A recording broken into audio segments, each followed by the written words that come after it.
When Lord Krishna was only 7 years old, he decided to teach the demigod, Lord Indra, a good sound lesson.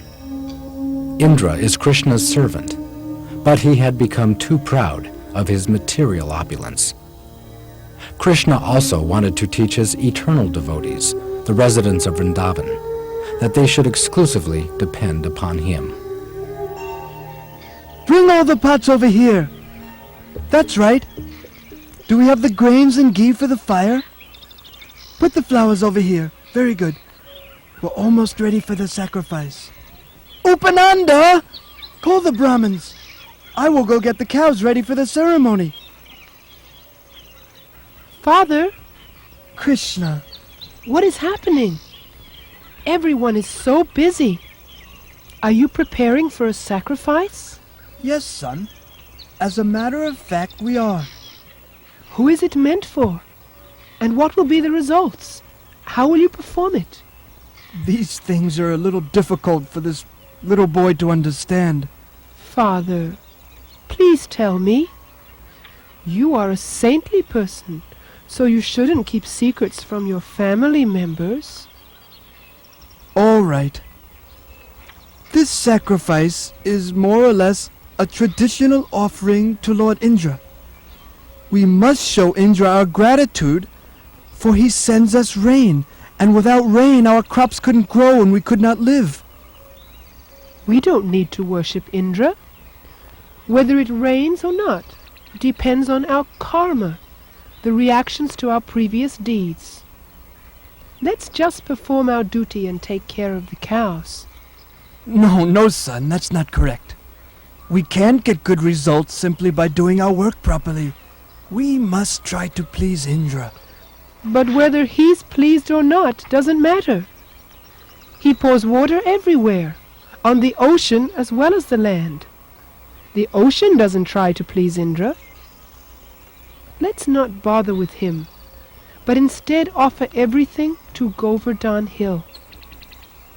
Govardhan supplies nice, soft grass for our cows. We should worship the Brahmins too, and have nothing to do with Indra. Very well. Since you are asking, I will also arrange a sacrifice to please Govardhan and the Brahmins.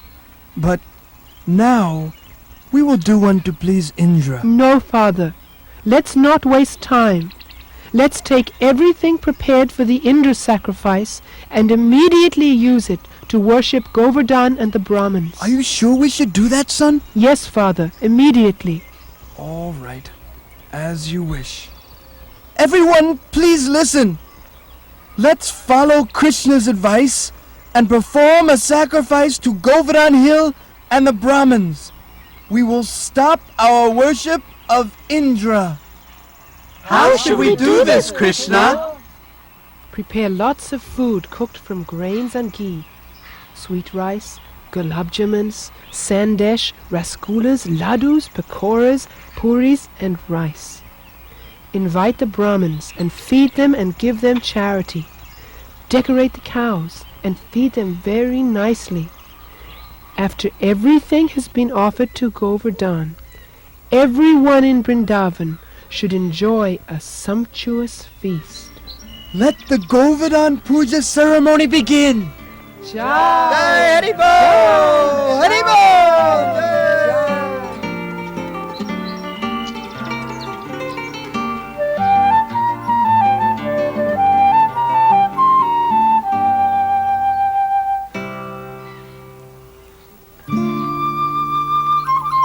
Now, let's circumambulate Govardhan Hill.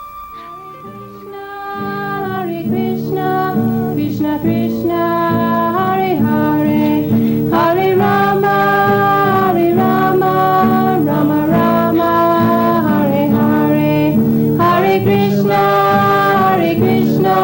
Krishna Krishna, Hare Hare. Suddenly, Krishna assumed a great transcendental form and began to eat all the food that was offered. I myself am Govardhan Hill. We are exactly the same.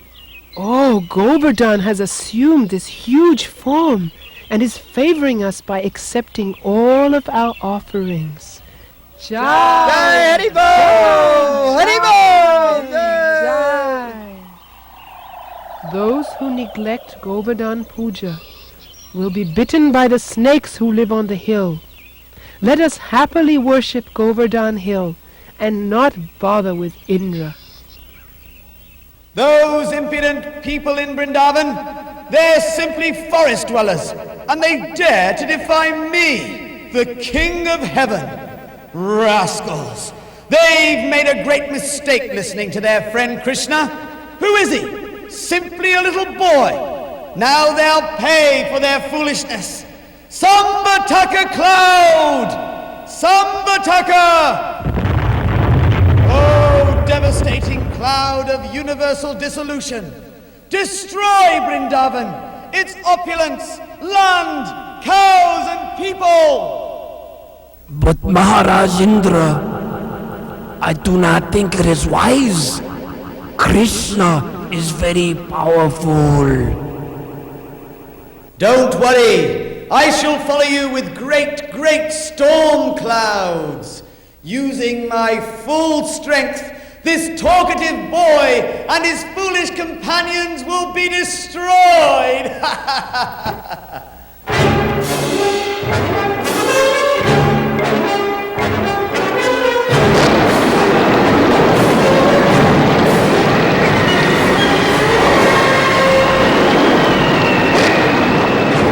Dear Krishna, you are all powerful and very affectionate to your devotees. Please protect us from angry Indra. Please, Krishna, help us. We are fully dependent on you. Hearing the prayers of the residents of Vrindavan, Krishna then did something very wonderful. Although he appeared as a small boy of 7, he lifted the huge Govardhan Hill with the little finger of his left hand, as easily as an elephant would lift a lotus flower. The hill was like a huge umbrella, and all the residents of Vrindavan took shelter underneath it. They were astonished seeing Krishna's extraordinary mystic power, and happily remained there for 7 whole days, without feeling hunger or thirst. Indra, the king of heaven, was thunderstruck and confused. How is it possible? Storm clouds, stop your destruction! Leave Vrindavan at once! My dear devotees, now you can leave. The rainfall has stopped and the swelling waters of the river have gone down. Return to your homes. You will be safe. Krishna, you are so wonderful. You saved our lives. Now we can go home. Thank you. Krishna. Hari Bol. Jai Shri Krishna. Hari Bol. Thank you, Krishna. Krishna. Krishna? Oh, Indra. My Lord, you are the Supreme Personality of Godhead, the spiritual master of all living entities, although you are living just like an ordinary cowherd boy in Vrindavan. I have committed a great offense to you and your devotees. I'm the greatest fool. Please allow me to be your eternal servant and forgive my offense. My dear Indra, I stopped the cowherd men from performing your sacrifice just to instruct you. Understand that all your opulence and powers are due to my mercy. Now you may return to your heavenly kingdom, but remember, you are not supreme. You are subordinate to the Supreme. Remain as King of Heaven, but be careful of false pride. Thank you, my Lord.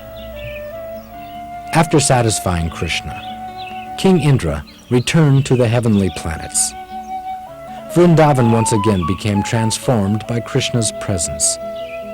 Cows began to overflood the earth with milk. Fruits and flowers blossomed from the trees as honey poured from their branches. The hills and mountains produced valuable jewels, and the lower animals, who were generally envious, felt envy no longer.